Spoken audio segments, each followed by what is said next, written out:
नमस्कार, सलाम और जूले। मैं हूं सोनम वांगचुक लद्दाख से। आप में से कुछ लोग हमें जानते होंगे हमारे शिक्षा सुधार के कामों के बारे में, या फिर पर्यावरण के काम में आइस स्तूपा, आर्टिफिशियल ग्लेशियर जैसे कामों के लिए, या फिर आई लिव सिंपली जैसे ग्लोबल मूवमेंट्स जो कि सादा जीवन अपनाकर क्लाइमेट चेंज को रोकने के लिए लोगों को प्रेरित करती है। मगर दोस्तों, आज मैं इन चीज़ों के बारे में नहीं बल्कि आप लोगों को एक बहुत ही ज़रूरी संदेश देने के लिए आया हूं, जो कि चीन और भारत के बीच अभी जो टकराव और तनाव की स्थिति बनी है, इसके बारे में आपकी क्या जिम्मेदारी है।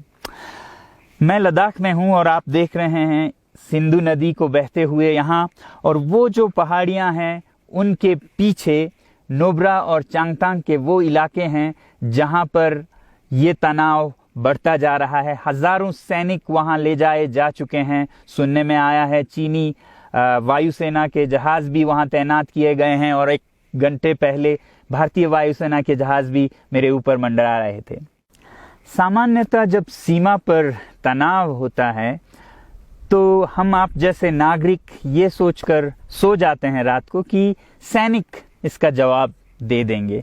मगर मैं आज आप लोगों को ये ज़रूरी बात बताना चाहता हूं कि इस बार सिर्फ सैनिक जवाब नहीं, दो तरफा जवाब हो और उसमें नागरिक जवाब भी हो।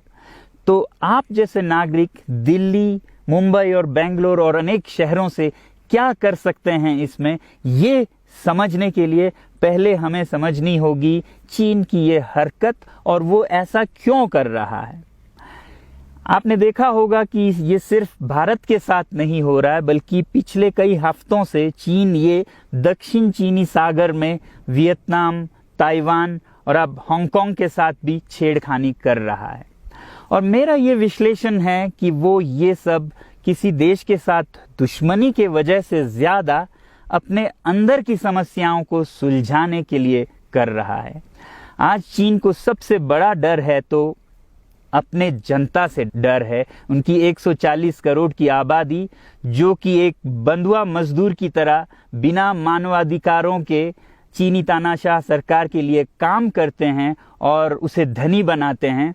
जब वो नाराज हो जाए तो फिर एक क्रांति की सी परिस्थिति बन पड़ती है, और इससे चीन बहुत डरता है।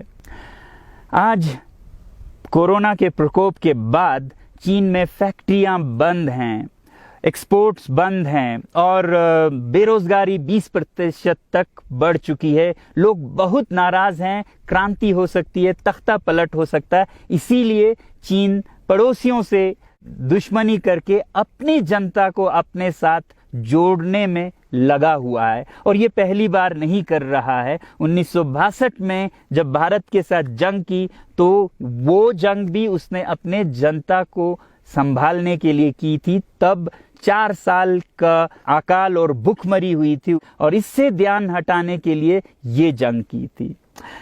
चीन के लिए अपनी जीडीपी और जो खुशहाली है उसे बढ़ाते रहना बहुत ही ज़रूरी है, और जिस दिन जीडीपी घट जाए वहाँ की जनता क्रांति के लिए तैयार है। मैं तो कहता हूँ कि इस बार भारत की बुलेट पावर से भी ज़्यादा वॉलेट पावर काम आएगी। जो नागरिक पैसा खर्चते हैं चीन के सामान को खरीदने में, ज़रा सोचिए, हम आप भारतीय उद्योग को मारकर चीन से मूर्तियों से कपड़ों तक हर साल 5 लाख करोड़ के सामान खरीदते हैं, और फिर यह पैसा आगे जाकर हमारे सीमा पर हथियार और बंदूक बनकर हमारे सैनिकों के मौत का कारण बन सकती हैं। तो इसलिए अगर हमारे देश के 130 करोड़ लोग और 3 करोड़ जो भारतीय बाहर के देशों में हैं, सब मिलकर भारत में और बल्कि दुनिया भर में एक boycott made in China movement या अभियान शुरू करते हैं, तो आज दुनिया भर में चीन के प्रति रोष है। हो सकता है कि सारी दुनिया साथ आए और इतने बड़े स्तर पर चीनी व्यापार का बॉयकॉट हो कि चीन को जिसका सबसे बड़ा डर था वही हो, यानी कि उसकी अर्थव्यवस्था डगमगाए और उसकी जनता रोष में आए, विरोध और तख्ता पलट। और अगर हम ऐसा नहीं करते हैं तो कितनी बदनसीबी की बात होगी भारत के लिए, ज़रा सोचिए। एक तरफ हमारे सेना सीमा पर जंग लड़ रही होगी और दूसरी तरफ हम आप चीनी सामान, मोबाइल से लेके कंप्यूटर्स, कपड़ों से लेके खिलौनों तक को खरीद कर उनकी सेना को पैसा भेज रहे होंगे, चीन की सेना को। ये तो हुई हार्डवेयर की बात। दूसरी तरफ हमारी युवा चीनी सॉफ्टवेयर, एप्स, गेम्स जैसे टिकटॉक, शेयरिट, इन सब में मस्त, उन्हें दूसरी तरफ से करोड़ों करोड़ों का पैसा भेज रहे होंगे। तो इसलिए बहुत ज़रूरी है कि हम एक नागरिक जवाब ज़रूर दें और इसे एक अभियान बनाएं, ग्लोबल मूवमेंट की तरह। ये बॉयकॉट मेड इन चाइना का जो अभियान है वो भारत के लिए भी एक वरदान साबित होगी। जैसा कि हमारे प्रधानमंत्री ने एक विजन हमें दिया था स्वावलंबन का, सेल्फ रिलायंस, वो तब हो सकता है जब हमारे अपने उद्योग फलें फूलें। और जब हम बॉयकॉट करते हैं इन सामान का तो अपने देश के उद्योग का, उत्पाद का हम प्रयोग करेंगे और उससे मजदूरों को रोजगारी मिलेगी और सारा देश खुशहाल होगा।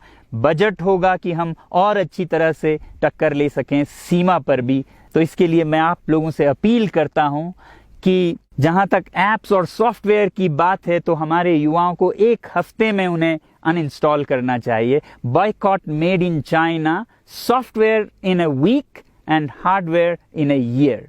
क्योंकि साजो सामान के लिए वक्त लगेगा हमारे अपने देश से और बाहर से विकल्प निकलने तक, तो उसे हम 1 साल के अंदर कर सकते हैं। तो ये हम न सिर्फ अपना प्रतिज्ञा करें बल्कि 100 और लोगों को इसके बारे में समझाएं, शेयर करें सोशल मीडिया पर, और हमारी जो मीडिया है वो जनता तक, देश के कोने कोने तक पहुंचाए।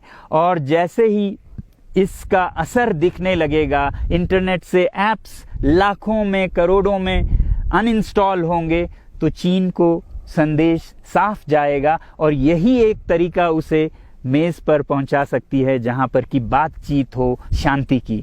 तो जाते जाते मैं ये बता दूं कि मैं क्या करने जा रहा हूं। इस फ़ोन पर जो भी चीनी ऐप्स हैं उन्हें तो मैं 1 हफ्ते में हटा रहा हूं, बल्कि ये फ़ोन जो कि चीन में बना है इसे भी मैं 1 हफ्ते में अपनी ज़िंदगी से अलग कर रहा हूं। और 1 साल के अंदर हर वो चीज़ जिस पे मेड इन चाइना लिखा है उसे ज़िंदगी से निकालने जा रहा हूं। हमें चीन से, चीनी लोगों से कोई समस्या नहीं है, चीनी सरकार और उनकी रवैयों से समस्या है। जब तक चीन में परिवर्तन ना हो हमें ऐसा करना होगा। और आप लोगों से मैं अपील करता हूं कि आप अपने शहर में, अपने मोहल्ले में ऐसे इवेंट्स करें जहां लोग प्रतिज्ञाएं करें कि चीनी सामान का बहिष्कार करें जब तक चीन में परिवर्तन ना हो। और मैं सालों से कहता रहा हूं कि 21वीं सदी में देश के लिए जान देने की नहीं बल्कि जिंदगी देने की ज़रूरत है। लद्दाख में बढ़ते हुए ये देश के लिए जान देने का कारोबार बहुत देखा, और जहां एक तरफ मैं सलाम करता हूं उन लोगों के लिए, उन लोगों को जिन्होंने देश के लिए जान दिया, मगर इस 21वीं सदी में मेरा ख्याल है कि देश के लिए जान देने की नहीं, जिंदगी देने की ज़रूरत है।